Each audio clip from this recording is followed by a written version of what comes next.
In today's video, I'm going to teach you how to add Facebook Pixel to Framer.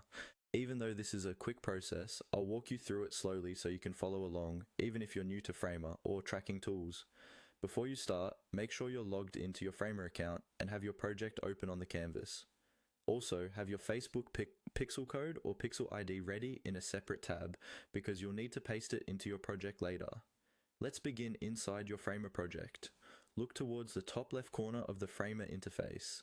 You'll see a menu labeled Insert. Go ahead and click on that.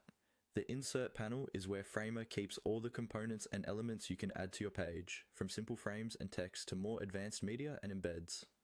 Once the Insert panel is open, you'll see different categories. Find and click on the category labeled Media.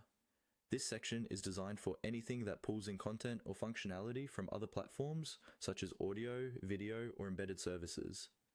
Even though we're ultimately going to connect tracking, the method we're using here relies on Framer's ability to embed external media or widgets. Inside the media category, look for the Spotify element. It may seem surprising to use a Spotify component in a tutorial about Facebook Pixel, but in Framer, these kinds of media or embed elements are often used as starting points for adding custom embeds or external code. Click on the Spotify element, then drag and drop it onto your canvas where you want it to appear. Don't worry too much about its exact position or size right now. We're more interested in its settings than its visual appearance. With the element selected on the canvas, navigate to the right-hand side of the screen where the Settings or Properties panel appears. This is where you can configure what the element does and how it behaves. Click into the element settings so you can start editing it.